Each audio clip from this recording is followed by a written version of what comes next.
영어 전문 팟캐스트 막점 마쿠 14회 시작합니다. 대망의 2026년이 밝았습니다. 자, 올 한 해 연극 중흥의 적토마가 되어 청취자 여러분들을 등에 업고 힘차게 달려가겠습니다.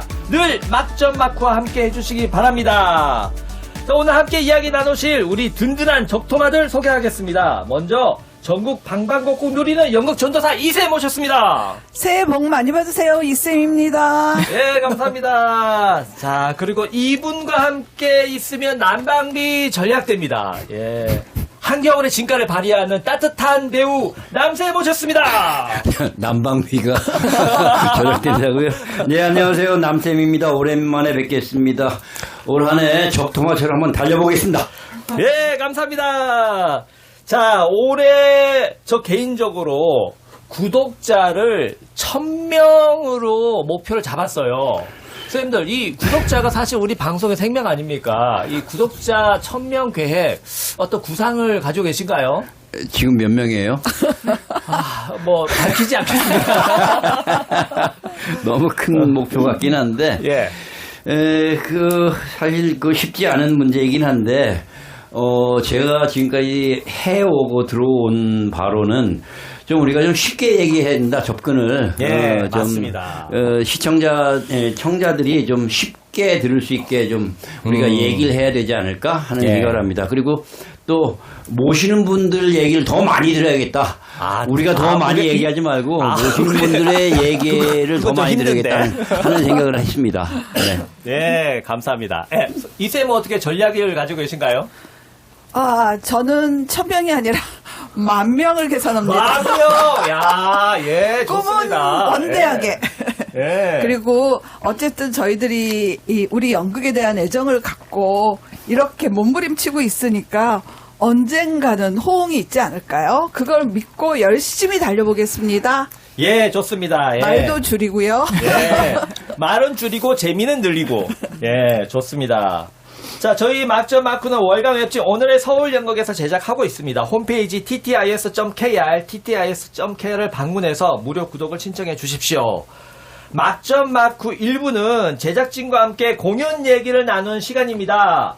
대망의 2026년 첫 선정작을 소개합니다. 14회 막점 마쿠 원픽 공연은 극단 달나라 동백꽃의 풀! POOL! 풀입니다. 자, 이 공연은 지난 1월 10일부터 오는 1월 18일까지 대학로 예술극장 소극장에서 공연되고 있습니다. 이미 매진 끝났죠? 네, 전석 매진됐습니다. 예, 감사합니다. 네. 모신 분들 네, 소개해드려야 되죠. 예, 금방 갑자기 출연하셨는데, 자, 이 자리에 부세롬 연출님 오셨습니다. 네, 안녕하세요. 부세롬입니다. 네, 반갑습니다. 선생님들 텐션을 따라가기가 좀 어려울 것 같은데 열심히 해보겠습니다. 예. 야, 이게 새해 첫 공연이고, 오늘의, 이게 창작 산실, 올해 신작 또 첫 테이프를 끄는 작품이잖아요. 네. 야, 이틀 공연하셨는데 정신이 없고, 3일 공연하셨죠? 3일 공연하셨는데 정신이 없기도 하겠고, 또 어떻게 보면 또 소회도 남다르실 것 같은데, 어떠신가요, 지금? 근데 저희 같이 온 우리 김정 배우는 소개를 다음에 할까? 네, 알겠습니다. 저희 공연은 3회를 했는데 공연은 2일 했고요. 네. 아직은 무슨 생각을 할 겨를이 없이 정신이 아직은 없는 상태고 이게 짧은 기간 안에 좀 많은 회차를 해야 돼가지고 어떤 소회는 공연이 끝나야 예. 어떤 감상이 들 것 같아요. 예, 정신없이 하다 보면, 예, 좋은 성과가 있을 겁니다. 예. 그리고 이 자리에 함께, 주연 배우, 김정 배우 오셨습니다. 안녕하세요. 김정입니다. 반갑습니다. 환영합니다. 와, 야. 김정 배우님은 개인적으로 여쭙고 싶은 게, 공연 네. 때 아주 좀 침착하고, 좀 친절하고, 상냥한 이런 이미지를 받았는데, 원래 좀 성격이 그러신가요? 딱 몸에 맞는 옷을 입은 느낌을 받았거든요. 네. 이 캐릭터가 상냥한 캐릭터가 아닌데. 제가 캐릭터를 잘못 연기군요. 굉장히 네. 좀 다정하고 좀 이렇게 친절한 느낌을 받았어요. 네, 감사합니다. 네, 제가 원래 그렇습니다. 네. 아주 저음의 중후한 목소리로 답해주셨습니다. 네. 자, 쉽고 친절한 공연. 그걸 위해서는 우리가 줄거리를 들어봐야 되는데, 네. 어떤 분들은 이게 스포일러 아니냐라고 좀 걱정하시는 분들도 있는데, 제가 보기에는 이 공연 줄거리 알고 가도 그게 리듬에 빠지다 보면, 줄거리 이런 건 다 까먹고 극 속에 완전히 몰입할 수 있을 것 같아요. 그래서 제가 줄거리를 간단하게 소개해 드리겠습니다. 자, 한 교수가 코마 환자가 급증하자 코마 환자 기억 회복 프로그램을 개발합니다. 그러니까 환자에게 중요한 장소나 사건을 재료로 구축된 가상 세계에서 환자가 그 게임 속 캐릭터들과 상호작용하며 기억을 회복한다는 것이죠. 그런데 그 교수님이 직접 가상 현실로 들어가서 그 프로그램을 테스트합니다. 그 배경이 바로 그 워터파크의 풀장인 것이죠. 여기서 아이돌 하루 팬하고 고양이와 우주여행하는 직장인, 그리고 유스풀에서 튜브 찾는 사람을 만납니다. 근데 알고 보니 교수는 터널 침수 사건 때 딸 아이를 잃었고, 그 고통으로 기억 제거술을 받았는데, 그 가상현실 속에 제거된 기억이 유입되었음을 알게 되고, 다시 그 아픈 고통을 껴안으면서 각성하게 된다는 이야기입니다. 제가 올바르게 줄거리 요약했나요? 근데 이렇게 다 말해도 되는 건지. 맞습니다. 우리 방송 너무 이렇게 과대평가하시는데, 이거 본 분들은 몇 번 안 되기 때문에, 근데 이렇게 얘기해 주는 게 관극에 도움이 될 것 같다는 생각이 전 들어요. 네, 오히려. 쫓아가기가 그게 좀 어렵기는 했어요. 네. 맨 마지막에 가서는 그 퍼즐들이 맞춰지면서 네, 이렇게 됐지만, 네. 그러니까, 하여튼간에 이 따라가는 이게 먼저 이렇게 작품에 대한 어떤 소회를 이야기하게 되는데 쫓아가는 게 너무 다양한 어떤 이야기들이 거기에 배치되어 있어 갖고 그거에 어디에 포커싱을 해야 되는지 모르니까 그러니까 조금 약간 힘들더라고요. 그러다가 맨 마지막에서는 이제 촥 알았는데 오히려 이걸 알고 하면은 중심을 잡고 갈 수 있어서 공연을 좀 더 쉽게 접근성이 있겠다는 생각도 오히려 했어요. 이 방송을 듣고 이 줄거리를 듣고 연극을 보면 훨씬 더 이해가 잘 되고 따라가기 쉬울 것 같다 하는 생각을 저는 근데 이게 합니다. 매진이기 때문에 이 방송 듣고 표를 구할 수도 없을 뿐만 아니라 표를 구매하신 분들도 그 공연의 리듬에 이렇게 흐르다 보면 이 방송 내용들을 거의 캐치 못하고 나중에 사후에 이제 재구성하면서 기억나지 않을까 싶습니다. 아직 일주일 남았으니까요. 이미 표를 구매하신 분들도 만약 이 방송을 듣는다면 관극하시는데 도움이 많이 되지 않을까 그렇죠. 싶기도 합니다. 나중에 재공연할 때도 방송을 듣고 야 이거 재밌겠는데? 보자 결심하는 분들이 분명히 있을 겁니다. 네네. 자, 그러면 먼저 이 질문으로 먼저 시작할게요. 부세롬 연출님께 질문 드리고 싶은데, 달나라 동백꽃 드디어 극단명에 맞는 작품을 만났어요. SF를 만드셨습니다. 근데 이 작품이 말씀하시다시피 굉장히 좀 복잡하고 어려운 개념을 사용하고 있잖아요. 네. 지난 작품들에 비해서 노동 강도 어느 정도셨어요? 노동 강도요. 비견할 수 있는 작품은 선샤인의 전사들이라고. 네, 그 작품도 엄청나게 많은 공간을 오가며 그 작품 물론 역사를 다루고 있는 작품이긴 한데 엄청나게 많은 공간을 오가고 많은 사건을 다루고 있거든요. 거의 사실 근데 이야기는 저는 지금 풀 얘기가 조금은 더 쉬운 것 같긴 한데 그쵸. 요소가 되게 많아가지고 노동 강도가 거의 그 선샤인 전사들하고 비슷한 것 같습니다. Q 사인은 비교해 보면 어떤가요? 선샤인이 더 많죠.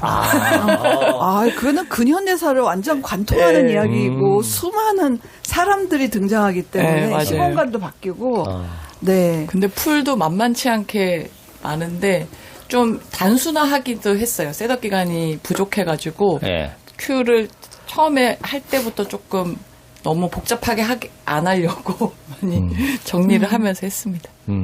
그 김정 배우님은 야, 이 배역이 진짜 어렵다라는 생각이 들었어요. 그러니까 가상 현실에 들어가서 낯선 자기가 프로그래밍 했지만 그래도 낯선 세계이고 거기에서 프로그램 오류가 생겨가지고 처음 만나는 캐릭터들과 막 이렇게 게임을 하다시피 하잖아요. 네.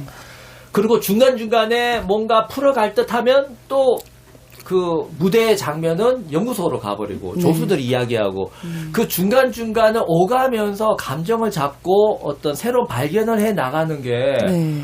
야, 이거 어렵겠다라는 생각이 들었거든요. 이해해 주셔서 감사합니다. 아, 그건 이해했어요, 제가.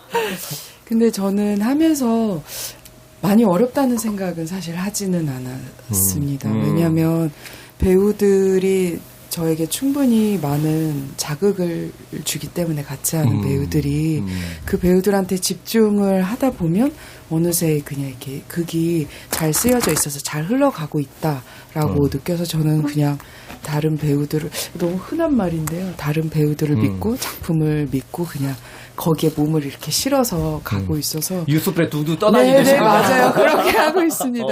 네, 네. 그러셨구나. 네, 네. 이게 SF니까 설정이 있잖아요. 설정이 좀 어렵잖아요. 저는 계속 그 설정 때문에 그 공연 끝까지 저게 어떻게 되는 거지 막 머리를 굴렸거든요. 네. 보통 이제 SF 같으면 복잡한 설정을 초반에 막 해소를 하고 그 다음에 뭐 영웅 서사를 뭐 보여준다거나 이렇게 뭔가 우리가 친밀한 세계를 보여줘가지고 감동 지수를 끌어올리는데 야, 이거 사실 그 부세롬 연출님은 모든 이 과학적인 정보를 다 이해하고 접근하셨나요? 근데 이게 실제로는 가능한 것이 아니니까 그렇죠. 이 세계관만 이해하면 되는 거니까요. 그래서 이 세계관은 사실은 제가 정리를 했기 때문에 저는 이해하고 있습니다. 근데 제가 최근 들어 이제 SF 연극 되게 많아지고 있는데 네. 이 세계관 설명하는데 시간을 너무 너무 많이 오래 들어가. 들이는 것이 저는 오히려 마이너스라고 생각해서 사실은 그냥 이야기 속으로 들어가고 나면 사실 그 설정이 저는 그렇게 막 되게 중요한 이 작품의 설정은 아니라고 생각했거든요. 그냥 스테이지 1에 들어가서 팬하고 어떻게 이 나가 관계를 맺고 이런 게 중요한 거지 뭐 이 가상세계 프로그램이 어떻고 저떻고는 그렇게 중요한 것 같지 않아서 일부러 아주 친절하게 설명을 하게끔 만들지 않은 것도 있어요. 그걸 친절하게 하다 보면 관객들이 내가 이걸 이해해야 이 작품을 볼 수 있나? 라는 생각을 하게 돼서 이해가 안 되면 오히려 작품에 진입하기가 어려울 것 같아서 빨리빨리. 이과적 연출에 이과적 연출. 평소 그 제품을 받으면 사용 설명서를 읽고 사용해본다. 아니면 그냥 도전해본다. 어떤 쪽이에요? 처음에 도전했다가 설명서를 읽죠. 그러시군요. 그 기억 찾기의 그 정보 처리 방식, 그러니까 뭐 뇌파도 나오고 그 기억 찾기 기억을 제거했다가 기억 찾고 이런 과정 나중에는 결국 설명이 주어지는데 저는 계속 뭐랄까 그 과학적인 지식 저게 어떻게 가능해? 뇌파를 옮긴다고? 막 이게 계속 걸려가지고 와 어떻게 한다는 거지? 그리고 또 영상 이미지가 계속 나오잖아요. 그 네네. 영상 이미지와 뭔가 내가 이 실마리를 찾을 수 있나? 영상 이미지 봐도 그냥 영상 이미지일 뿐이더라고요. 어떤 해결책을 주는 게 아니고 좀 저는 따라가기가 좀 어려웠어요. 근데 저는 좀 다른 관점인데요. 여기는 이제 과학적 어떤 그 전제를 따라가기 어렵다면은 저는 이 작품이 너무 많은 서브텍스트를 밑에 막 깔아나갔고 오히려 좀 길을 잃은 듯한 느낌이 들거든요. 그러니까 그냥 극단적으로 이야기하면 어쨌든 뭐 기억과 애도에 우리들이 요즘에 이제 많이 하는 그런 어떤 그런 결론으로 나아가는 것 같은데 그 전에 막 동성애도 살짝 건드리고 사회적 참사도 살짝 건드리고 그리고 뭐 어떤 과학자의 어떤 윤리에 대한 문제도 살짝 건드리고 그런데 그 모든 것들이 뭔가 하나로 이렇게 모아지는 느낌이 아니라 각각 그냥 흩어지고 나중에는 개인적으로 거의 심파같이 끝난 것 같은 느낌이 들어갔고 물론 이거는 이제 뭐 개인 이제 저의 주관적인 어떤 판단인데 너무 과유불급 아니었나. 그러니까 오히려 내가 진짜 하고 싶은 이야기가 무엇인지를 좀 집중해서 이야기를 해줬으면 솔직히 SF라는 게 이게 뭐 2000 무슨 몇 년? 40몇 년인가 뭐 그 배경이었잖아요. 그때쯤 되면은 뭐가 가능할지도 우리 상상할 수 없는 시대니까 저는 SF 연극 보면은 그 설정에 대해서는 별로 고민 안 해요. 그러니까 지금은 말이 안 되지만 그때는 뭐 몇 년 전에 말이 안 되는 것도 지금 말이 되고 있으니까 그래서 그거는 쉽게 넘어가는데 저는 이야기에 대한 좀 약간 좀 집착에 강한 그런 사람이라 그러니까 이 작가가 표현력도 너무 좋더라고요. 이렇게 막 귀에 걸리는 그런 표현도 좋고, 그리고 상상력도 참 뛰어나구나. 그렇지만은 이 작품이 이 마지막 이야기를 하기 위해서는 이 과정이 너무 비효율적이었다. 좀 이런 느낌이 있어서, 아까도 얘기했듯이, 이렇게 우리 오기 전에도 이야기했었거든요. 이렇게 좀 실제로 이렇게 문학적인 어떤 상상력을 실제로 구현하는데 얼마나 많은 에너지가 들어가고 그게 어떻게 될 것인가가 참 이거는 예단하기가 어렵구나. 왜냐하면 이 낭독 공연을 보신 분이 재밌었다는 이야기를 했었거든요. 그래서 낭독 공연은 이제 관객이 이제 상상하는 부분이 거의 대부분인데 이게 무대로 구현됐을 때 이 상상과 얼마나 맞을 것인가도 또 다른 문제잖아요. 그래서 저는 개인적으로 아쉬운 게 너무 많았다. 아까 김정 배우가 지금 뭐 어렵지 않았느냐라는 백쌤의 얘기에 다른 배우들이 워낙 잘 받쳐줘서 저절로 이렇게 가더라 하는 얘기인데 저도 참 그런 생각을 했어요. 같이 한 젊은 배우들이 굉장히 재주가 많고 에너지가 너무 좋았어요. 너무 연기 여러 가지 잘하더라고요. 많은 변신과 이런 것들을 하는데 아주 적절하게 잘 해준 것 같아서 제가 볼 때 김정 배우가 그 배우들의 만들어준 이 판에 잘 떠다니기만 해도 좋은 연기를 보여줄 수 있었겠구나 하는 생각을 했는데 특히 이제 거기에 가상현실 속에 있는 세 배우 누구야 신윤지, 신정원, 정화 이 배우 세 배우죠. 이 세 배우들이 그 상황에 대해서 굉장히 재미있으면서도 새로운 변신들을 이렇게 많이 하고 있더라고요. 그거 만들 때 이런 것들은 연출의 아이디어야 아니면 그 배우들이 나 이렇게 해보고 싶습니다라는 아이디어가 있었던 거예요? 어때요? 일단 배우들이 진짜 재주가 많고요. 그래서 던지기도 아이디어도 진짜 많은 사람들이고 근데 항상 부세롬 연출님이랑 작업을 할 때는 정말 협동한다라는 느낌이 들어요. 그러니까 연출이 던지고 배우가 던지고 연출이 던지고 배우가 던지고 계속 이게 조합을 이루어서 그게 이루어져서 이제 이렇게 해볼까 그러면 그거를 그대로 해내요. 마치 자판기처럼. 그러면은 그게 재밌다. 그건 아닌 것 같다라고 빠르게 판단해주고 그럼 여기서 이렇게 해보면 어때라고 아이디어를 또 주면은 그걸 배우가 실현해보고 이런 식으로 좀 같이 만들어가는 게 많았었던 것 같아요. 사실 그런 조합이 되게 행복한 조합인데 맞아요.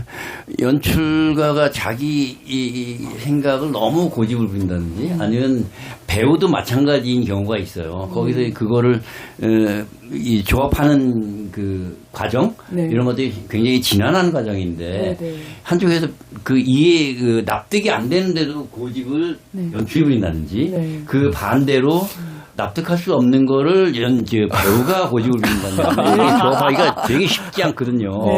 그런 과정들이 되게 좋았던 모양이에요. 맞아요. 그게 그렇게 생각을 연습하는 동안에는 못했었던 것 같은데요. 정말 이상적인 창작 과정이었네라는 생각이 들었어요. 왜냐하면 이상적이다. 고집을 그렇게 서로 부리지 않았거든요. 그렇죠. 근데 그렇다고 해서 자기 중심이 없는 사람들도 아니라서 그렇죠. 이게 꼭 하고 싶다 그러면 그거를 밀어붙이고 그럼 받아들여주고 그런 과정들이 계속 있었죠. 기본적으로 연배가 차이 나기 때문에 구연출님이 야 이거 아니야 라고 그러면 다들 이렇게 움찔하지 않나요? 전혀요. 백쌤 요즘은 그렇잖아요. 연배로 왜 밀어붙였다가는 권유씨 자고 가지 못해요. 젊은 배우도 연배 때문에 납득되지 않는 걸 납득됐다고 생각하지 않아요. 그럼요. 절대 네. 그렇지 않습니다. 요즘 세상 많이 바뀌었습니다. 아니 그리고 그거는 너무 당연해야 되는 거잖아요. 네. 예술가로서 나이가 무슨 저도 작업을 해보면 사실 고민 끝에 연출가한테 이런 제안을 하고 했을 때 그 제안에 대해서 그런 내가 왜 그런 제안을 했는가에 대해서 이미 2-3개까지 생각하면서 이건 괜찮다. 이건 이런 이유 때문에 그건 안 될 것 같다로 얘기하면 예. 제안을 하고 혹시 내 제안이 받아들여지지 않더라도 흔쾌한데 그렇지 않은 경우가 있어요. 그렇게 않게 되면 그다음부터 이제 불신이 쌓이기 시작하는 거죠. 그런 그렇지요. 네, 맞습니다. 그리고 제가 볼 때 뭐 신윤지 배우나 정화 배우라고 써 있는데 사실 김정화 배우죠. 네. 이 친구들의 작품 여러 개를 보면서 이 친구들의 재주를 익히 제가 봐서 알기 때문에 이번에도 무대에서 확인하는 과정이었던 것 같아요. 신정원 배우는 제가 뭘 봤는지는 모르겠는데 사실 이번에 기억하기에는 처음 기억하는 배우라서 그때 부세롬 연출하고 그 돌봄 관련한 맞아요. 그 달콤한 공연 노래. 같이 했었죠. 네, 달콤한 노래라는 네, 작품 거기서 같이 너무 했었습니다. 인상적이었어요. 네. 그 배우들 조합이 물론 김별 배우, 유준원 배우도 그랬고 배우들 조합이 되게 좋았던 공연이었다. 뭐 우리 이쌤께서는 뭐 작품 전체가 좀 아쉽긴 했다. 하지만 저는 배우들의 조합은 되게 좋았던 연극이 아니었나 하는 생각을 합니다. 우리 요즘에 감사합니다. 배드카와 그 작품에 보면 유리병, 네. 기억의 조각들, 유리병이 처음부터 시작해가지고 드문드문 뭐 몇 개가 배열되어 있잖아요. 네. 그리고 그게 나중에 그게 다 조합돼가지고 기억이 완성되는데, 네. 그게 사실 이게 누구의 말이지? 이게 게임에서 주어진 건가? 아니면 그 교수님 나가 그걸 발견한 건가? 것인가? 거기부터 헷갈리고, 그 다음에 내용이 좀 짐작하기 힘들어요. 너무 짐작하기 어려워가지고 그게 나중에 껴 맞춰지면 뭔가 쾌감은 크지겠지만 너무 힌트가 좀 너무 인색해요. 그래서 이게 나중에 껴 맞춰질 때도 그게 그거야. 그거였구나라고 박수를 치기보다는 좀 아까 했던 대사 같긴 한데 이게 뭐지? 여전히 해소되지 않는. 그러니까 의도는 알겠는데 뭔가 다 충족되지 않는 그런 느낌을 받았어요. 그건 어떠셨어요? 그 유리병을 배치하는 거. 그 텍스트 자체가 유리병에 있는 텍스트 자체가 사실은 한 번에 딱 이해하기는 어렵게 쓰여져 있어요. 근데 또 바꿔서 생각해보면 그게 되게 쉬워지면은 너무 모든 이야기가 빨리 깨어져가지고 네. 또 아니요, 그냥 이거 저는 약간 그럴 것 같은데 근데 뭐 어쨌든 그건 글에 관한 부분이니까 이제 저는 나름대로는 그래도 그거를 조금은 쉽게 전달하려고 역할을 나눠서 읽거든요. 근데 원래 대본에는 그냥 통으로 써 있어요. 역할이 안 나눠져 있어요. 그래서 아마 그거를 한 명이 쭉 말을 하면 진짜로 어려울 것 같거든요. 근데 제가 일부러 배우들한테 상황도 좀 줬어요. 이런 상황이야. 엄마랑 뭐 이런 얘기를 하는 상황으로 한번 해보자. 그래서 안 그러면은 이제 너무 어려운 것 같아가지고. 근데 그게 또 약간 어려운 게 묘미가 아닐까라고. 어려운 게 어려운 거 아닐까요? 어려운 게 묘미가 아니라 어려운 거는 어려운 거다. 저도 이제 배우들의 조합은 좋았는데 한 가지 이제 생각을 한다면 사실 배경이 우리가 일상 속에 있는 배경이 아니고 어쨌든 미래의 어떤 날 어떤 특정한 어떤 상황에 우리는 놓여진 것이다라고 일단 설정이 돼 있는데 우리 부연출께서는 그런 것들은 그렇게 중요하지 않아서 쉽게 그렇게 크게 설명하지 않고 하는 게 오히려 좋았을 것 같기 때문에 설명을 많이 안 했다고 했는데 저는 오히려 앞에 그 상황을 설명하는 것이 좀 길지 않았나 하는 생각을 했어요. 제가 했던 제공에는 못 받겠지만 비명자들 같은 경우 이혜성 알아요. 3부작까지 했잖아요. 그거는 비현실적인 설정에 비명자들이 나오고 뭐 이렇게 했는데 그것이 사실 납득이 잘 안 돼. 하는 우리도 납득이 잘 안 됐거든요. 그러다 보니까 그걸 납득시키기 위해서, 우리 그걸 납득시키기 위해서 부단히도 애를 썼는데. 아니 근데 솔직히 관객도 납득이 안 됐어요. 그러니까 그 어려웠죠. 공연이 끝날 때까지도 관객도 납득되지 않는 상황이 이제 노정이 됐단 말이죠. 근데 그거는 어쩔 수 없이 우리가 일상 속에 있는 공간이 아니면 그런 상황이 아니면 설명할 수밖에 없는 상황이 생겨요. 네. 그러니까 나는 그렇지 않다고 하지만 네. 실제로는 길게 설명하고 있는 거지. 김정배는 어떻게 생각해요? 야, 이제, 어떻게 날카로운 말을 질문 해야 드리겠습니다. 야, 이거. 굉장히 어려운 질문인데요. 저도 관객이랑 항상 함께 가는 것이 되게 중요하다고 생각을 하고, 어쨌든 연극을 하는 이유 자체가 관객들이랑 같이 이 상황을 같이 숨쉬고 공감하기 위해서 하는 것이잖아요. 그래서 그 이야기가 쉽게 전달되는 것도 저도 굉장히 중요하거든요. 근데 또 한편으로는 그러고 싶지 않다는 마음도 있어요. 사실. 근데 무슨 마음인지는 알 것 네, 같아요. 네. 너무 빤히 보이는 것도 싫은 거지. 네, 맞아요. 그래서 좀 이렇게 요즘 연극의 약간 동향도 그런 것 같고, 그러니까 정확히 무슨 말을 하는 거야? 이렇게 잘 깨어지지 않는 것 같아라는 느낌이 들지만, 그걸 이제 관객 각자가 알아서 가지고 가는 약간 무책임한 말일 수도 있는데요. 좀 그런 연극을 또 선호하는 게 있어요. 과도한 엘리트주의 아니에요? 그럴 수 있어요. 나는 이렇게 쉽게 얘기하는 거 싫어, 뭐 이런 거. 아니요, 저는 어쨌든 저도 정말 중요하게 생각하는 거는 같이 가는 게 가장 좋은데, 그래도 어떤 모르겠어요. 아니 근데 네. 이렇게 좀 비슷한 이야기의 반복인데, 네. 그러니까 맨 마지막에 오면은 아까 그 중간에서도 뭐 이렇게 뭐 조각들이 뭐 모아지고 어쩌고 이런 대사들이 비슷하게 나오는데 모아져요. 네. 그래갖고 진짜 이 이야기를 하고 싶었구나는 네. 아는데, 그래도 이 오는 가는 과정에서. 과정에서도 내가 이 이야기 아닐까? 뭔가 나를 이렇게 좀 이렇게 자극하면서 이렇게 따라갔으면 좋겠는데 네, 네. 그게 잘 안 되니까 이게 뭐지 이건가 저건가 막 이렇게 내가 막 갈팡질팡하다가 벼랑간. 그래서 우리 그 극작법에서 씨 뿌리기와 걷어들이기라는 아예 그런, 네. 제가 이제 희곡 강의하면 이 이야기를 아주 100% 하거든요. 네. 그러니까 뭔가 이렇게 우리들 관객들도 최소한도 이렇게 찾아갈 수 있는 뭔가를 네. 조금씩은 뿌려줘야 돼. 근데 이거는 거의 약간 이거는 가상 세계에서 벌어지는데 왜 이런 일이 벌어지는지도 잘 모르겠는 거예요. 쫓아가기가 너무 어려운 거야.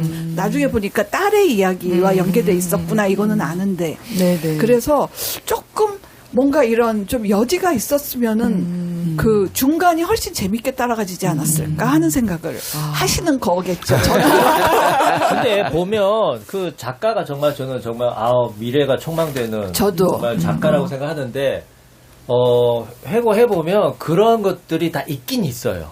그게 부각되지 않거나 좀 약간 숨겨져서 그렇지, 따지고 보면, 분석해보면, 이게 앞에 이런 거랑 매치되는구나라고 짜임새를 느낄 수는 있거든요. 근데 공연 시간 동안은, 리얼타임으로는 그걸 느끼기 힘들다는 거예요. 그게, 좀, 어려운 지점이었다 싶어요. 그럼 이 작품, 이제 작가가 쓴 작품을 이제 부연출이 이제 작품을 하겠다고 하고 작품을 분석하면서 그 작가의 세계관에 대해서 아니면 그 작가가 설정한 이 상황에 대해서 좀 이해하기 어려웠던 건 없었어요? 이해하기 어려웠던 부분들이 있었죠. 근데 그게 처음에 저한테 먼저 세희 작가님이 먼저 저한테 제안을 해가지고 그 작품이 시작됐는데, 처음에 제가 받았던 대본과 지금은 굉장히 많이 달라졌어요. 그럴 것 같아요. 네. 어떻게 달라졌나요? 궁금하네. 이제는 기억이 잘 안 나는데요. 더 친절해졌나요? 더 이렇게 삭제가 되었나요? 정리가 좀 더 잘 된 것 같아요. 정리가. 그러니까 작년에 낭독 공연했을 때랑 지금이랑 보면 세 번째 이야기가 스테이지 3가 제일 많이 달라졌는데, 그때는 뭐 이게 다시 프로그램이 시작된다 이런 설정도 없었고, 그리고 그 튜브 주인이 약간 뭐라 해야 되죠? 의식화가 돼가지고 이 교수인 나한테 너 기억을 찾으라고 좀 푸시를 하는 그런 역할이었어요. 그러니까 스스로의 선택보다는 강요받는 약간 듯한 그런 게 좀 있었는데 그런 부분들을 계속 우리 그 배우들하고 작가하고 같이 이야기하면서 이제 수정이 되어 온 거죠. 그래서 그런 부분이 좀 많이 바뀌었고, 근데 처음 대본 받았을 때 가장 어려웠던 점은 분석, 해석 이런 걸 떠나서 이걸 공연으로 어떻게 하지? 한다면? 그러니까 그때는 낭독 공연을 위해서 받은 대본이었으니까 뭐 제가 그렇게까지 생각할 필요는 없는데 전 어쨌든 연출가니까 그거 당연히 생각하게 되잖아요. 근데 받았는데 이걸 어떻게 해? 이게 가장 처음 들었던 생각인 것 같습니다. 근데 제가 이제 SF 요즘에는 워낙 많아지니까 이렇게 보면서 이거는 이제 또 개인적인 어떤 판단인데 거기에 이런 과학의 윤리 이런 것들에 대해서 제가 조금 약간 고민이 많아요. 아무래도 이제 뭐 포스트 휴먼 시대에 가면은 이제 어쨌든 이런 윤리 체계들도 우리가 많이 이게 고민해야 될 것들이 많잖아요. 근데 이번 공연을 보면서 제가 드디어 이런 이야기구나 하고 딱 그리고 이제 선택하라고 그러잖아요. 뭐 나가겠느냐, 뭐 새로 재부팅하겠느냐, 뭐 여기 머물겠느냐. 여기까지는 딱 좋았어. 근데 맨 마지막 그 김정 그 나의 대사가 이 실험은 성공했단가? 이 테스트는 이 성공했다. 테스트는 성공했다 그러는 순간 저는 약간 무서워졌어요. 이게 뭐냐 하면은 이 프로그래밍 된 걸로 운영이 된 게 아니잖아. 이 자체가 계속 뭔가 네네네네. 이 나의 그 어떤 상황의 맞춤형으로 계속 변화해 간 거잖아요. 네네 맞아요. 그런데 이걸 성공이라고 할 수 있는 건가? 개인이 이제 이거는 이제 개인적인 문제 의식인 거예요. 이 작품은 의도하지는 않았을 것 같다는 생각이 드는데 네. 그래서 저는 이 SF 할 적에는 일단 이러한 기본적인 어떤 사회적 윤리, 인간적인 윤리에 대한 고민을 이씨 좀 이걸 구현해야 되지 않을까 하는 생각이 드는데 그때 확 깨져버린 거예요. 개인적으로. 그렇다면은 우리의 미래는 도대체 어떻게 되는 것인가? 이것도 이 기억을 지우고 더군다나 이 과학자도 그 지웠던 기억들을 모아갖고 이거를 프로그래밍을 했다고 그러잖아요. 타인의 기억, 나중에 보니까 이제 본인의 기억이지만 그렇다면 남의 기억들도 이렇게 쉽게 자기의 어떤 의지를 갖고 이렇게 구성할 수 있는 것인가. 이런 문제들에 대해서 고민을 하다 보니까 이거는 물론 관객들은 어땠는지 모르겠는데 저는 거기에 딱 꽂히니까 이거 이렇게 가는 게 맞나 이런 생각도 들었어요. 그러면 그 교수님이 네. 의도적으로 자기 삭제된 기억을 가지고 데이터를 넣은 거예요? 아니 여기 설정에서는 아니라고 하잖아요. 네네네. 왜냐하면 기억 제거수를 받았으니까 예. 자기 기억을 지운 걸 모르죠. 그런데 그걸 들고 갔는데 그거 우연히 그쵸, 세팅이 된 건가요? 그런 거죠.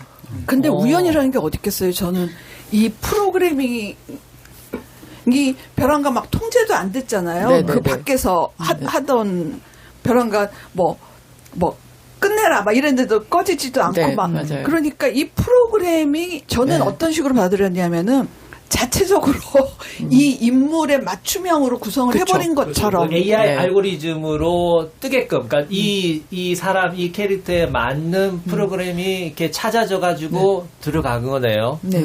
지금 연극을 볼 때 지금 얘기하는 것 같은 현상이 나타나는 거예요. 왜냐하면 우리가 연극을 다 봤는데 이게 이런 거 맞아요, 저게 맞아요라는 걸 끝없이 생각하면서 연극을 볼 수밖에 없는 상황이 주어졌어요. 그러니까 그게 어떻게 보면 일종의 에러. 그러니까 그렇죠. AI가 과도한 기억 제거수를 받았다는 것도 AI는 알 거 아니에요.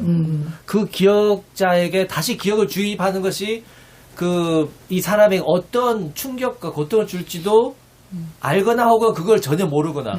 근데 교수님은 결국 이건 성공했다. 그러니까 고통을 껴안기로 성숙한 자아가 되는 거지만 그게 안 되는 사람이 만약에 성공한 이 프로그램을 만약에 주입받았다면 그 악몽이 재현되는 건 아닌가?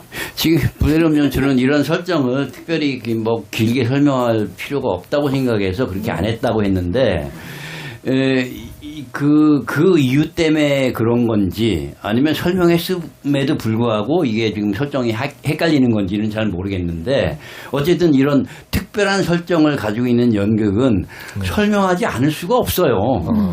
설명을 해도 지금처럼 이런 거예요, 저런 거예요 하고 묻을 수밖에 없는 상황이 된 거죠. 그러니까 이제 작가한테 작품을 받고 부세음 연출도 나름대로 이제 분석을 했고 납득을 했고 했을 텐데 그 작품을 받은 연기해야 될 김정 연출은 이게 납득이 됐어요. 이 상황들이 다? 상황들이요? 저는 사실은 윤리 같은 것들이 이렇게 조금씩 찾아오긴 했지만 크게 생각하지 않았어요. 왜냐하면 그것을 생각하는 순간 이 또 세계가 갈 수가 없거든요. 갈 수가 없으니까. 네. 아니, 난 그것도 이해를 해요. 네. 연습 중에 그런 얘기 했었어요. 이 기억 데이터 갖고 오는 게 이게 가능해? 그러니까 왜냐하면 개인 정보잖아요. 그거를 윤리 의식이 맞아, 없네 맞아. 이 과학자? 막 맞아, 이런 식으로 맞아. 우리가 농담도 했는데 이런 거를 근데 거기에 포커스가 가게 되면 이야기가 또 더 그치. 흔들리니까 그래서 그렇다면은 그거는 그 대사는 뺐으면 좋겠다는 거지. 뭐 테스트는 그러니까 테스트는 성공했다. 성공했다. 그러니까 이걸 그러니까 그 전까지는 제가 이거는 좀 불편하다. 그렇지만 지나가는 이야기로 이렇게 넘어갈 수도 있었어요. 왜냐하면 아까 그 뭐 동성애 이야기도 약간 건드리고 넘어가는 듯이. 그런데 이 대사 성공했다는 게 저는 되게 불편했던 거예요, 개인적으로. 네, 네. 그리고 이것과 좀 연계지어서 이야기를 하면은 이것도 뭐 요즘에 워낙 많이들 이렇게 되는데 작가들이 저는 개인적으로 이것도 취향의 문제일 수는 있는데 내레이션이 많은 게 저는 좀 싫어요. 이게 소설을 각색한 것도 아닌데 작가가 너무 많은 내레이션인데 그렇지만 어쨌든 또 이해는 해요. 뭔가 설명을 이렇게 왜냐하면 이게 일상적인 풍경이 아니기 때문에 설명을 해야 되니까 그것을 하기 위해서는 또 내레이션이 되게 쉬운 방법이기도 하다는 거를 인정을 하는데 그럼에도 불구하고 너무 많은 거예요. 예를 들어 갖고 저런 거는 좀 정리하면 안 되나? 이게 땅이 흔들립니다 하면서 몸을 막 이러면서 땅이 흔들립니다. 뭐 이 비슷한 이런 네네. 류의 행동으로 분명히 설명이 되는데 왜 거기까지 내레이션이 더해져야 됐을까? 그 요즘 대세기 때문에 쌤 막을 수 없어요. 아니 그럼에도 불구하고 우리는 연극은 그래도 행동으로 보여줘야 된다. 요즘에는 정답은 없지만은 그래도 이해할 수 있는 것과 왜 여기까지 해야 되는 것에 대한 어떤 약간 범주화는 좀 됐으면 좋겠다는 생각은 다른 들거든요. 내레이션 있는 작품에 비해서는 그거는 굉장히 양은 적었던 것 같아요. 근데 제가 이렇게 혼란스러웠던 이유 중에 하나도 이 내레이션과 대화가 계속 이렇게 마이크 던지면서 교차하고 그리고 어쨌든 이 현실과 가상이 막 이렇게 혼재하고 그러니까 여러 가지 설정들이 많으니까 정보가 너무 많은 거예요. 그리고 그것을 1시간 50분 동안 계속 이제 뭔가 이렇게 하듯이 그런데 이것들이 즐거울 수도 있겠지만은 어느 순간 되면 좀 과부하가 되는 느낌이 들어갔고 이게 정보를 조금 좀 특히 이제 설명적인 부분 이렇게 없어도 될 거 행동으로 보여주면 되는 그런 부분들을 좀 정리하면 되지 않을까? 좀 이런 생각도 했었어요. 근데 요즘 그 TV나 이런 데서 자막이 다 들어가잖아요. 그러니까 요즘 그 시청자들은 그 눈으로 읽고 그다음 귀로 듣고 하는 이게 양방향의 감각을 그러니까 공감각적인 것들을 너무 좀 이렇게 익숙해졌고 중시하는 것 같아요. 그러니까 우리들은 근데 모든 것들이 눈으로 보여주기만 원하는데 아니 근데 베리어 프리 해야지 우리같이 좀 나이 있는 사람도 왜 우리들 솔직히 우리들도 공연 보고 싶은데 우리는 배려의 대상이 고려의 대상이 아니잖아요. 나도 베리어 프리 해줘야 돼요. 근데 또 이게 스위치되는 청각과 시각이 스위치되는 게 어떻게 보면 좀 세련된 느낌도 있고 이거는 시대의 큰 흐름이기 때문에 막을 수 없습니다. 그래서 아니 근데 들어갈 때는 기분이 너무너무 좋았어요. 그러니까 이 무대가 그러니까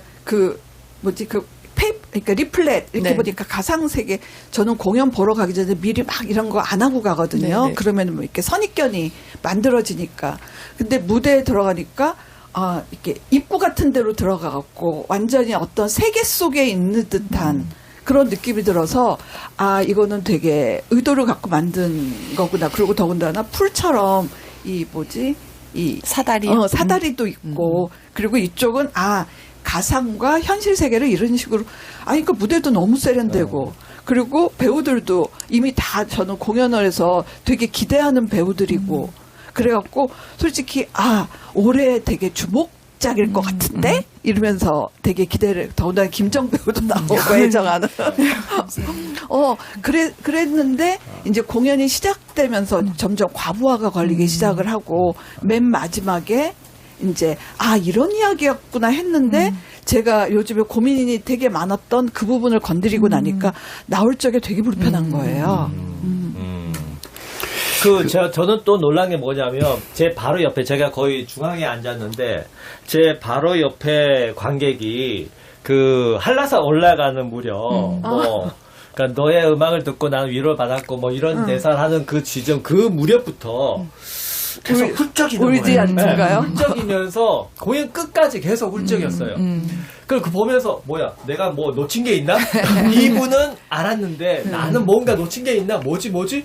하면서 계속 신경을 곤두세웠거든요. 나한테 없는 게 뭔가 놓친 정보가 아니라 감성이 나한테 없는 저 지점에 울컥하게 마련인데 나는 그럼 딴 사람들은 하면서 두리번거리고 막 했어요. 근데 상실이라는 거는 아주 보편적인 정서잖아요. 저희 강아지가 지금 15살이라 그때 고양이 얘기만 나오면은 막 이렇게 울컥울컥해. 그리고 자식 이야기 그때 터널 이야기 나오면은 특히 이 자식 가진 부모 입장에서는 가만히 있을 수 없어요. 그래갖고 내가 감정적으로 이 작품에 휘둘리지 않은 거는 아니에요. 그럼에도 불구하고 직업인이 평론가라. 백쌤 얘기한 거는 좀 같은 결이긴 한데 저도 공연을 보고 있는데 내 앞에 젊은 여자분 두 분, 내 옆에도 젊은 여자분 한 분이 있는데 나는 전혀 모르겠는데 막 웃는 거예요. 그것도 길게. 그냥 푹 타는 정도가 아니라 애정 웃음. 그래서 저 배우를 아는 사람인지 저 얘기가 재밌어서 그런 건지 아니면 내가 늙어가지고 지금 젊은이들은 이런 과학적인 지식 이런 것들을 잘 알아서 금방 캐치해서 웃는 건지에 대해서 잘 모르겠더라고요. 그래서 난 결론을 내가 늙었구나 이렇게 그냥 결론을 내고 말았는데 마음속으로. 그러니까 곳곳에 밈들이 막 있잖아요. 네. 밈들이 배치되어 있어가지고 좀 저도 이해하기 힘든 게 많았는데 일종의 전 사인 보고 그 자체를 이해하기보다는 배우가 그런 밈을 사용할 때의 어떤 이렇게 뭔가 웃기지 막 하는 그런 제스처라든가 그걸 또 관객들이 반응할 때 그때 저 집은 재밌는 거구나. 그걸 이렇게 이해하게 돼요. 그러니까 인지적으로 아는 것이지 전공적으로 다 이렇게 캐치하는 건 아니고. 작가가 좀 젊은 작가잖아요. 네네네. 네, 아주 젊더라고요. 네. 그래갖고 아마 그 세대의 풍경들이 거기에 또 좀 담겨 있을 거. 많이 담겨져 있죠. 네. 그래서 그 부분은 그리고 거기 이렇게 B급 정서 막 일론 머스크 나오고 네네네. 멜론 나오고 막 이런 거는 이 전체적인 맥락에서 되게 이렇게 슬픈 이야기지만 우리가 계속 슬플 수는 없잖아요. 그리고 계속 가상 세계라고 하지만은 이렇게 놀 수 있는 더군다나 그 오브제 막 고양이 오브제니 이런 걸 활용한 거는 이 극적 리듬을 만드는데 아주 이렇게 효과적인 그런 과정이었다. 그래서 그 장면 하나, 에피소드 하나, 이런 것들을 조합하는 그런 어떤 연출적 재능이라든가 아니면 배우들이 만들어내는 에너지의 합 이런 것도 되게 재밌고 좋았어요. 거기 보면 작은 오브제들이 많이 있는데 고양이도 있고 또 불빛도 이 함에서 꺼내가지고 있고 또 배도 나오고 그거는 애초에 작가가 써놓은 거예요? 아니면 연출하면서 그런 걸 써야겠다라고 생각한 거예요?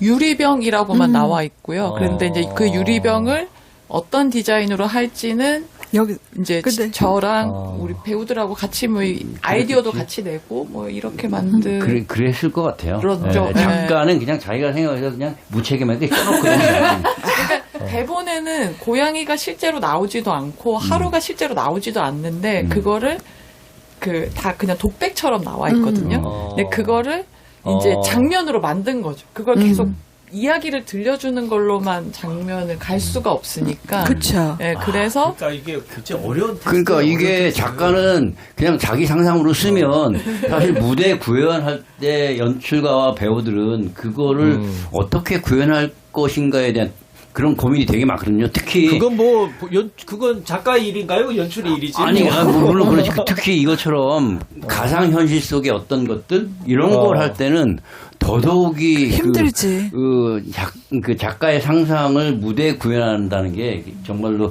쉽지 않은데 그런 것들을 참 만드느라고 고민을 많이 했을 것 같다 하는 생각이 들어요. 내가 한 10여 년 전에 그리고 또 하루라는 작품을 했는데 거기에 네. 보면 빛고래라고 나와요. 네. 그럼 빛고래라고 이제 작가는 썼어.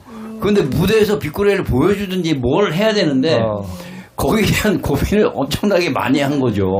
그 잘못하면은 만화가 되고, 그 부분을 만드는데 진짜 고민을 많이 했던 기억이 나네요. 아니 솔직히 약간 B급 정서가 있는 뭐 일론 머스크 나오고 이 장면은 이 배우들이 눌러주지 않았으면은 진짜 너무 유치해질 수 있었어요. 근데 그럼에도 불구하고 그런 면에서 작가가 아주 치밀해요.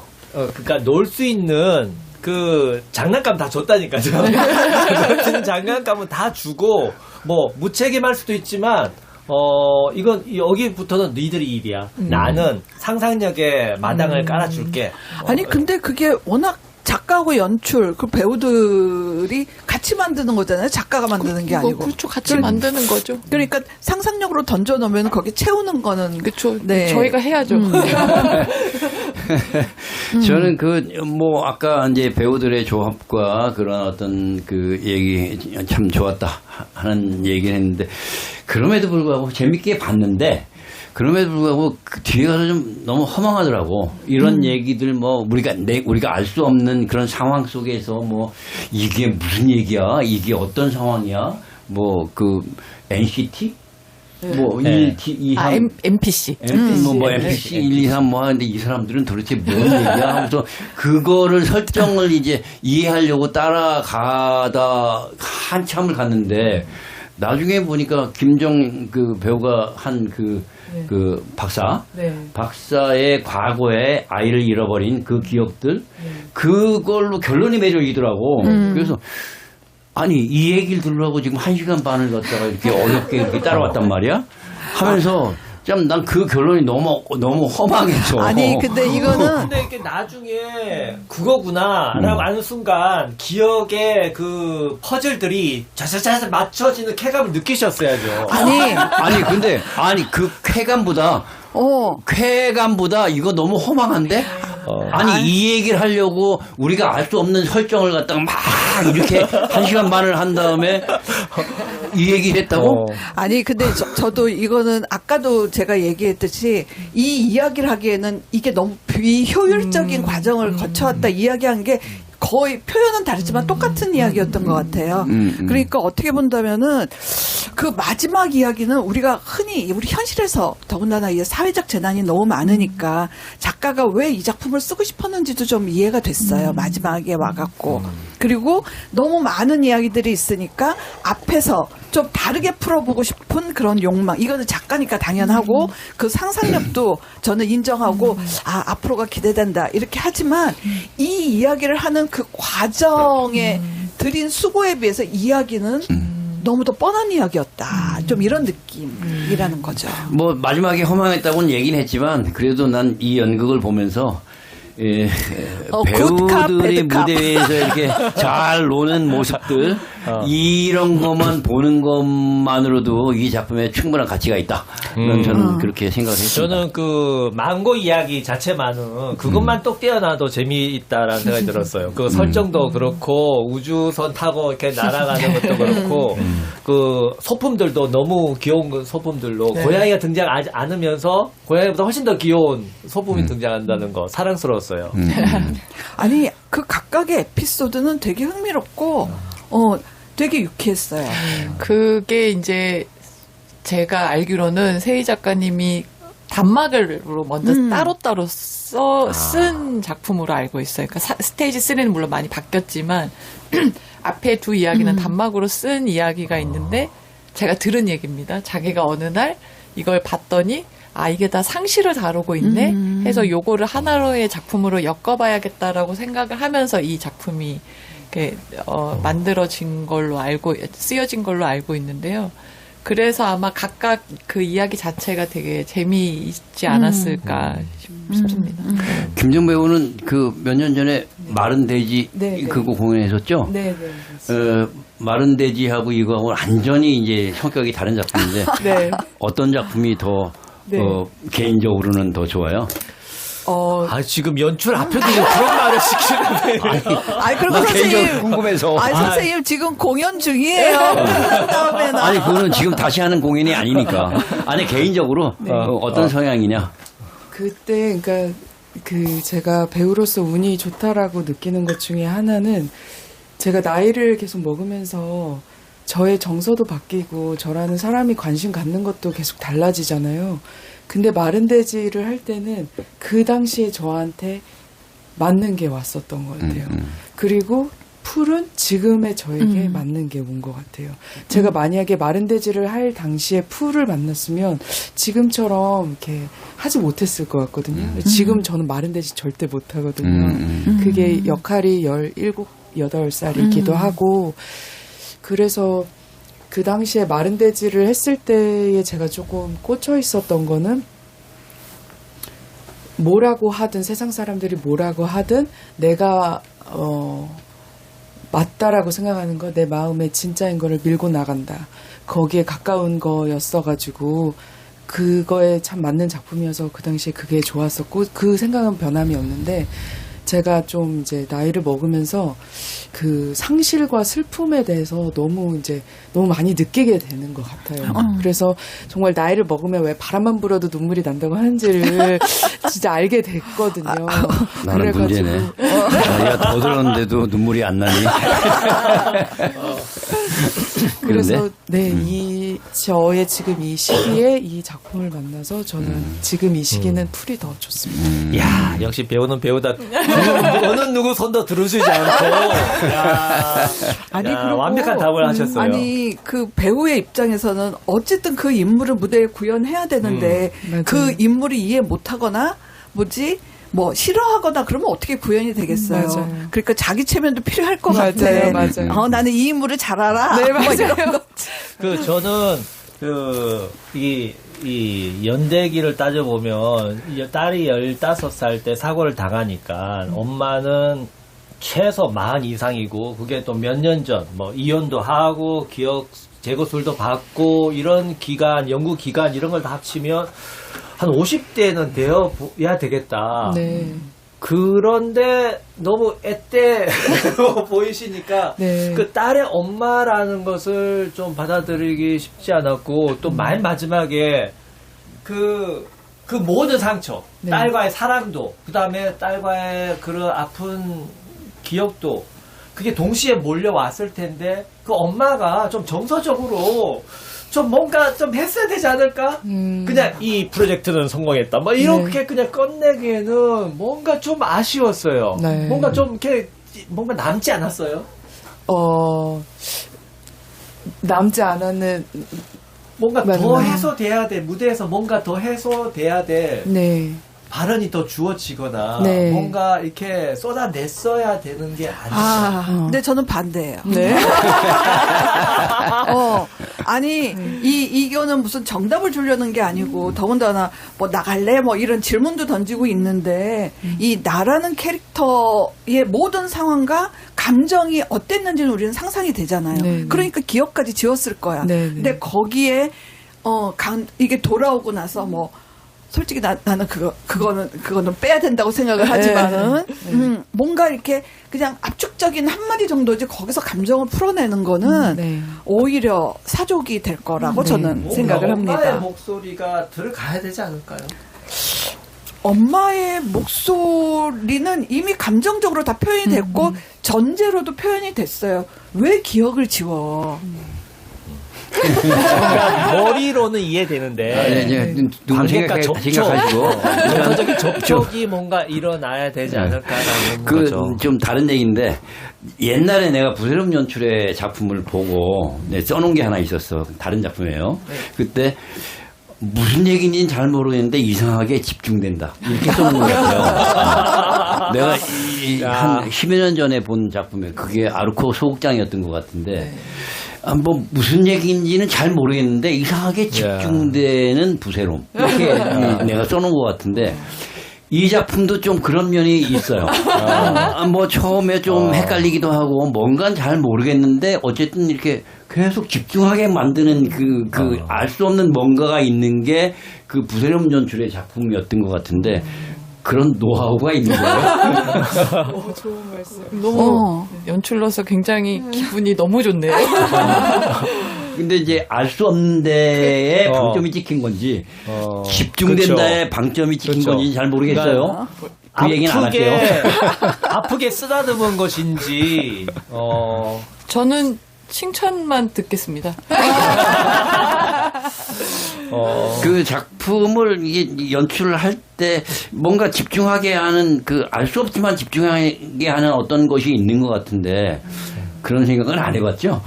그렇죠. 그냥 저는 제가 갖고 있는 걸 최대한 그냥 가지고 만드는 거지, 뭐 남을 제가 흉내낼 수도 없는 거고. 이거를 제가 답할 수 있을지 잘 모르겠는데 저는 언니랑 그래도 꽤 여러 작품을 많이 했었어요. 그래도 10년을 이 정도 된 것 같은데 언니 작품을 할 때는 항상 분위기가 좋아요. 왜냐하면 그 배우들을 캐스팅을 진짜 잘 하는 것 같아요. 그러니까 연기도 잘하는데 참 사람도 좋은 그런 사람들을 잘 캐스팅해서 잘 모아와요. 그래서 연습을 할 때면 항상 내가 좋은 사람들 사이에 둘러싸여 있다라는 감각을 가지고 공연을 연습을 하거든요. 그러다 보니까 거기서 나오는 어떤 힘들이 아마 좀 그렇게 무대에서 발현되는 게 아닐까. 그래서 부세롬 연출이 저를 캐스팅 안 하는구나. 제가 사람이 나빠서. 여러 가지가 밝혀졌어요. 이거 인성 문제로 또 오래 사람이 안 좋아서 이 캐스팅에서 제외시키는구나. 아니 근데 저도 이제 달나라 동백꽃하고 이제 부세롬 연출 공연 이제 계속 지속적으로 봤는데 짧은 공연이 없어요. 대부분 2시간, 3시간 막 넘어가는 막 이런 공연들인데 한 번도 지루하다고 생각하고 본 적은 없어요. 어려웠지만 지루하지 않았어요. 지루하지 않고 그 리듬, 특유의 리듬, 풀고 맺고 쪼고 하는 그 리듬 속에 진짜 유수풀 떠다니듯이 만끽할 수는 있었어요. 근데 여전히 제가 이해 안 되는, 풀어야 될 문제는 그 환자 회복, 코마 환자잖아요. 네. 그러니까 코마 환자의 기억 속으로 침투해가지고 그 코마 환자의 그 익숙한 기억들, 환경들을 제공해가지고 그 코마 환자가 깨어난다. 근데 코마 상태는 의식이 보통 의학적으로 없다. 거의 식물 상태에 가깝다라는 것인데 의식이 파편화된 상태인가요? 의식을 어떻게 가질 것이며 그 다음 그렇게 해서 기억이 자극받아가지고 내가 이렇게 지금 돼 있구나 상태에서 계속 그 가상 상태에 머물지 아니면 깨어나야지 의사 불러 이렇게 현실로 돌아올지 환자가 결정을 한다 라는 것도 그 어떤 결정인지 그 다음에 이 박 교수님 나는 이 사람은 그러면 어떻게 할지 그 가상현실 속에서 머물지 아니면 다시 연구를 현실 속으로 돌아와서 연구를 계속 할지 그 질문이 있어요. 밤을 새서 드려야 될 것 같은데, 근데 이제 여기서의 코마는 지금 현실에서 있는 코마랑은 조금 좀 다르게 기억 제거술을 받은 사람들이 일종의 오류 상태에 빠져 있는 거죠. 왜냐하면 기억 제거를 받고 나면 우리가 그냥 생각해 봐도 만약에 맥락이 연결이 안 되잖아요. 그러니까 이제 그것 때문에 자꾸 코마 환자들이 늘어나니까 그 코마 환자들이 왜 늘어나는지는 아직 모르고 있고요. 작품의 초반에는. 그래서 그 코마 환자를 어떻게 하면 깨울 수 있지 하고 이제 이 교수인 나가 연구를 한 건데, 그러니까 이제 이 기억을 자극시킴으로써 깨어날 수 있다라고 하는 게 이 세계관인 거죠. 그러니까 기억 제거술 환자 중에 그렇죠. 코마 상태 네, 빠진 그렇죠. 사람들 대상으로 하는 야, 이게 문제야. 설명을 들어도 잘 모르겠어. 이게 사고 같은 걸 당해가지고 교통사고 당해가지고 코마 빠졌는데 이 사람 어떻게 깨울까? 야 기억 침투 시켜봐 해가지고 깨우는 그런 걸로 거랑은 알았어요. 조금 다른 거죠. 근데 이 부분은 저는 이미 억셉트 했어요. 네, 네. 그러니까 그러니까 누군가는 그러니까 이런 식으로 이걸 받아들이고 나면 그 다음은 그냥 흘러가. 이 과학적인 걸로 따지고 들어가게 되지 않거든요. 그러면 코마 상태 빠진다는 그 치명적인 어떤 부작용이잖아요. 그렇죠. 그러면 이거 당장 기억 제거술 중지시켜야 되지 않아요? 그걸 이제 지금 깨달았으니까 이 테스트를 통해서 아마 이제 시위가 일어나겠죠. 중단하라. 아니 그러니까 이 모든 문제들은 이제 관객이 그 마지막 결론은 완성을 해야 되는 거예요. 그렇죠. 네. 네. 뭐 누군가는 뭐 어떤 선택이든지 간에 그거는 뭐. 그런데 그 코마에서 깨어났는데 기억 제거술이 무용지물이 되고 기억이 회복돼 버렸어. 네. 그러면 아나니만 못한 거잖아요. 아니 그런데 저는 이 작품이 뭐 상실 앞세웠지만은 결국 기억에 대한 이야기 같다는 생각도 들거든요. 그러니까 이제 미래 우리에게 이제 우리의 삶을 이제 자의적으로 선택할 수 있는 어떤 때가 됐을 때 그 슬픔은 다 없애버리고 기쁨만 남는 거, 이게 온전한 나인가 뭐 이런 약간 이 본질적인 문제까지도 들어갈 수 있는 그런 작품이었는데 여기는 그냥 상실 거기에 딱 이제 머물러 버린 거지. 그러니까 이게 어떤 세계관이 확장될 수는 있어요. 그럴 수도 네. 있겠죠. 기억 제거술이나 이런 뭐 윤리적인 문제나 이쪽으로 만약에 포커스를 줘서 이 작품이 또 이야기가 될 된다면? 수도 저는 있을 것 네, 같아요. 완전히 다른 작품이 좀 될 수 그러면 있겠죠. 완전 다른 작품이 되는 거고, 그런 얘기를 하기도 했었거든요. 이 기억 제거술에 대한 윤리적인 문제에 대해서도 이 작품이 이야기할 수 있는 부분도 있을 수 있겠다라는 얘기도 했었어요. 그러니까 작년에 낭독 공연 하면서도 대본에 대해서 작가님하고 굉장히 많이 얘기를 했고, 약간 제가 터그 역할을 조금 하게 네. 될 수밖에 없는 상황이었어가지고, 그러면서 여러 가능성 중에 그 얘기도 하기도 했었습니다. 앞으로 작가님이 또 어떤 작품을 쓰실지 모르겠네요. 근데 또 하나 누나 조수의 누나는 명백하게 교통사고잖아요. 아니요. 부모님 다 죽고 누나도 자기하고 누나가 기억 제거술. 제거술을 한 거예요. 선생님, 작품- 부모님은 교통사고로 돌아가셨는데 그때 누나가 코마 빠진 거 아니에요? 아닙니다. 기억 아유. 제거술을 해서 뭘 보셨어요? 딱 그 대사 하는 부분에 잠깐 딴 생각을 하셨거든요. 잠깐 조셨군요. 아니 저는 다 가족이 다 부모님 죽고 네. 누나하고 나만 살았는데 누나는 코마에 빠졌다. 그러니까 누나가 그 교통사고로 가족 다 잃고 누나랑 둘만 남았잖아요. 근데 누나가 기억 제거술 받은 거죠. 그래서 코마에 누나 기억 제거술 받은 거 아니야라고 물어봤군요. 그래서 앞으로 기대하기를 어렵지만 집중되는 그런 연극이 아니라 어렵지 않고 집중되는 이런 연극을 좀 만들어줬으면 좋겠어요. 노력해 보겠습니다. 성장하는 연출이 되도록 하겠습니다. 그래요. 어느덧 시간이 다 됐네요. 이게 연초부터 미래 우리 기억과 상실에 대한 문제를 다루는 의미 있는 작품을 다뤄서 너무 기뻤습니다. 예. 두 분 그 구독자 1000명, 10,000명 가능할까요? 어떻습니까? 그러면 출연진, 그러니까 이게 초대되는 손님이 저 말고 좀 더 유명. 아유 우리는 베스트만 택합니다. 선별을 했습니다. 근데 되게 재미있는 게 이제 사실은 이렇게 작품에 대해서 누가 이렇게 저한테 직접적으로 잘 얘기를 안 해주잖아요. 그러니까 평론의 글로 보이거나 뭐 누가 그랬다더라 이렇게 듣게 되는데 좋은 얘기든 나쁜 얘기든 직접적으로 이렇게 말씀해 주시는 걸 듣는 게 전 되게 재밌었어요. 그래서 다른 회차를 제가 한번 들어보고 싶다는 생각이 들어서 앞으로 더 잘 되시지 않을까요? 감사합니다. 네. 김정 배우는요? 저도 이런 경험은 처음이었던 것 같아요. 공연 중간에 이렇게 작품에 대해서 이렇게 신랄하게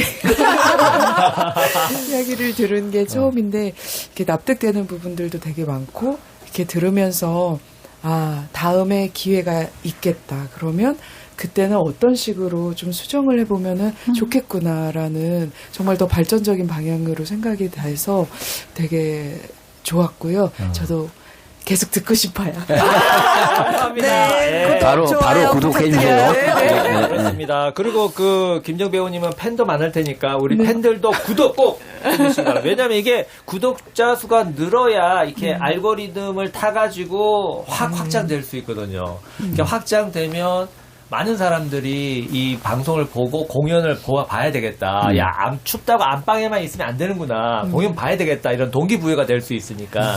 아니 네. 그리고 우리가 이제 그 추천 공연도 이렇게 추천하거든요. 이런 공연 이것도 추천했어요. 네, 감사합니다. 감사합니다. 지난번 팟캐스트 지난번 때. 팟캐스트 예, 때. 예. 아니 아무것도 아닌 것 같지만은 그래도 와서 듣는 분들이 좀 몇 분 계셨고 그럼요. 네. 근데 조금 더 많이 보게 이거 분명히 너무 무대 때문에 어쩔 수 없었지만 객석이 너무 줄어들어서 좀 안타까웠어요. 네. 네. 자, 연극을 하는 사람도 보는 사람도 행복한 나라, 예술을 사랑하는 나라를 만들고 싶습니다. 막전 막후 14회는 극단 달나라 동백꽃의 풀 두 분을 모시고 이야기를 나눴습니다. 자, 두 분 올해 적토말 타고 운수 대통하는 한 해가 되시길 바랍니다. 오늘 출연해 주셔서 대단히 감사합니다. 감사합니다. 감사합니다.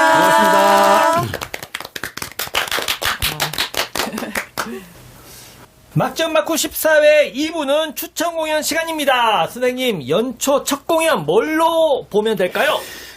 예, 제가 추천할 공연은요, 뭐, 신작은 아니지만, 성대 입구 쪽에 가면 골목 안에 아주 작은 극장이 하나 있습니다. 안톤 체홉 극장이라고요. 안톤 체홉 극장. 네, 거기서 전원 연출이 지속적으로 체홉 작품을 공연하는 그 극장인데요. 예. 거기에서, 세자매라는 작품을 하고 있습니다. 예, 안톤 체홉 4대 장막 중에 한 작품이죠. 1월 31일까지 공연하는데요. 제가 이 작품을 초대한 이유는 여러 가지 이유가 있지만 그 중에 이걸 한번 경험해 보십사 하는 것 때문에 추천합니다. 아주 작은 극장이에요. 예. 아주 작은 극장인데 각 막마다 무대가 확확 바뀝니다. 그러니까 극장에서. 이 작은 극장에서 어떻게 이렇게 무대 활용을 해서 다른 배경을 만들어낼까 이런 경이로움 같은 걸 느낄 수 있을 겁니다. 경이로움이요? 예. 그리고 제가 이제 체업 작품을 좋아하기도 하고 많이 보는데 저는 연출은 러시아 유학을 갔다 왔고 예. 또 그 체업 작품에 굉장히 관심을 가지고 전문가죠. 많은 네. 연출을 하고 있는데 저는 전원 연출의 체업 작품에 미덕이 있다고 저는 봐요. 예. 어떤 게 미덕이냐면 아주 얘기가 명확합니다. 그렇죠. 예. 맞습니다. 동의합니다. 예. 저는 전원 백호동의- 연출의 체업은 명확하다. 이런 생각을 하고 있으니까 체업 작품이 좀 지루하다 느꼈던 분들 이런 분들은 이 전원 연출의 세자매를 보시면 새로운 체업을 만날 수 있을 거라고 생각합니다. 예. 보통 그 체업은 일단 지루하다는 거, 어렵다는 거 이게 중평인데 그 전원 연출은 자기가 이해하는 방식, 독특한 방식으로 분명하고 선명하게 제시한다는 측면에서 그 정말 매력적인 것 같아요. 일단 네. 그 한국 체업학회 들어보셨어요? 여기 지금도 회장하시는지 모르겠는데 본인이 만드셨고 그 다음에 이 안톤 체업극장 지금 거의 뭐 십몇 년째 지금 네, 운영하고 그렇죠. 있고 여기서 네. 계속 체육 작품을 올리고 있고 정말 이런 사례는 모스크바에 있는 정말 최호흡 극장이라고 부를 수 있는 모스크바 예술극장 외에 전 세계에 유례가 없는 케이스가 아닐까. 네. 여기 세 자매를 소개하면서 멜로와 필로소피의 오묘한 조화 이렇게 부제를 달아놨거든요. 예. 정말 그 세 자매는 여러 가지 많은 배경이 있지만 여기에서 그 인물들의 멜로를 아주 멜로의 관계를 명확하게 해놔서 그걸 보는 재미가 있어요. 예, 체업에 관심을 끊었거나 혹은 체업에 관심을 두고 싶은 분들은 이 공연을 보면서 체업에 다시 한번 접근하는 기회가 됐으면 네, 좋겠습니다. 그리고 여긴 소극장이지만 그 객석 의자가 엄청나게 편합니다. 편해요. 네. 아주 마음에 드네요. 네, 그러니까 그 편안한 객석 환경에서 연극을 보고 싶은 분, 이 안톤 체육극장을 한번 찾아가 보시기 바랍니다. 예, 좋습니다. 안톤 체업의 세자매 추천해 주셨습니다. 자, 이샘은 어떤 공연 추천해 주시나요? 저는 두 편 추천드릴게요. 첫 번째 작품은 요즘에 그 매체에서 열심히 홍보하는 공연인데 더 드레서입니다. 드레서. 네네. 이거는 12월 27일 이미 시작을 했고요. 예. 3월 1일까지 예. 국립극장 달오름 극장에서 네, 예. 공연됩니다. 근데 공연 시간이 좀 약간 이렇게 유동적이라 예. 요일에 따라 이런 여러 가지 변동 사항이 있으니까 꼭 낮에 공연도 네, 있고 있죠. 막 그래서 이제 보실 분은 꼭 확인하고 예. 그리고 캐스팅이 누군지 이것도 확인하고 예약하시는 게 필요하겠습니다. 네, 이 제목의 드레서는 그 배우의 의상 준비와 환복, 분장을 보조하는 사람을 뜻하는데요. 일단 그 작가가 이 희곡의 작가가 그 영화 피아니스트로 그 아카데미 각본상을 받은 로널드 하우드예요. 예, 예. 그러니까 일단 대본이 탄탄하고 그리고 이제 이번 공연에 이거는 뭐 초연은 아니고 여러 차례 공연했었는데 이번에는 박근영, 송승환, 정동환, 오만석 등 이름만 들어도 신뢰가 가는 그런 대배우들이 출연하기 때문에 아마 이게 연극이 배우의 예술이라는 점을 좀 확인하고 싶으신 분들은 좀 보러 가시면 좋겠습니다. 예. 저 개인적으로 그 송승환 배우가 그 그러니까 극중 인물인 선생님으로 출연했던 예. 공연을 제가 봤었거든요. 예, 예. 그거 보면서 연극하는 사람들한테는 참 매력적인 작품이겠구나. 그리고 연극을 좋아하는 관객에게는 더 매력적이겠구나 하는 그런 생각이 들었던 작품이라 추천드립니다. 예. 네. 더 드레서 추천해 주셨습니다. 네, 두 번째 작품은 극단 프랑코포니의 추리 여행입니다. 이거는 15일 날 개막해서 예. 2월 오는 10월 다음 주네요. 네네네. 그러니까 그래도 좀 소극장이니까 빨리 예약하시면 좋겠습니다. 예. 1월 15일부터 2월 1일까지. 예. 평일은 7시 30분, 주말은 3시. 그리고 시어터 쿰에서 공연하고요.